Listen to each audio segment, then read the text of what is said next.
Hi guys and good afternoon. In this show we're going to be talking about the year 2020 and we'll be touching upon COVID-19 and how it caused people to develop bad mental health and how people were put onto furlough, making it hard for them to provide for their families and causing them to develop bad habits such as drugs and drinking. 2020 will be remembered as the year that changed everyone's lives dramatically due to the pandemic. Around a third of adults and young people said that their mental health had deteriorated since March 2020. Some groups of people have been hit harder than others by the COVID-19 pandemic, and even though some people accessed support from services available to them, many others did not look for help because they didn't think the situation they were in was serious enough to the point where they needed to be helped. When lockdown restrictions were announced in March, just 4 months later, 30-year-old Christopher Eildon, who had no history of mental health issues, had taken his own life. Throughout the last few years, young people's educations have been affected due to closures of school from the 20th of March. And also, the COVID-19 pandemic caused a cancellation of all exams nationwide. Let's go talk to some students about this now.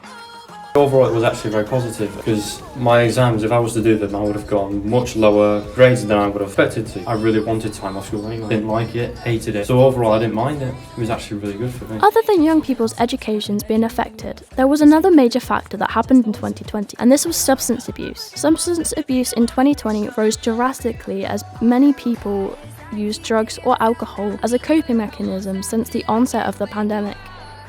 In March 2020, the number of adults reported to have taken drugs rose by a whole 15%, and those aged from 16 to 24 rose by a whole 28%. Throughout 2019 and 2020, when the lockdowns were being put into place, the United Kingdom reported on average 225.6 thousand drug-related offences. Many people believe that the main cause of substance abuse was being isolated from others and the stress that the pandemic had caused. In the UK alone, there are over 600,000 dependent drinkers, and this number has become higher since the start of March 2020. And there are around 7,000 alcohol-specific deaths, a staggering increase of 19.1% from 2019. Now let's go and talk to some people who were affected by substance abuse. Well, during the first lockdown, no drugs were used as I wasn't introduced to them at that point.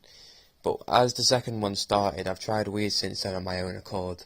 So I just went into it every single day doing it because there was nothing else to do and I was bored. Last summer I started doing it so much to the point where it wasn't getting me to the high I liked, so I started using benzodiazepines like diazepam and Xans to give me a better high. But as sixth form started, it's just become a problem. 2020 was hard for everyone, especially those that went through mental health crises and job loss. But 2 years on, we look back into the past and remember the events that unfolded in one of the most unprecedented years in recent history. Now, 2020 may have been 2 years ago, but it's not leaving our minds for a while yet. Thank you guys for listening, and I hope you have a good rest of your evening.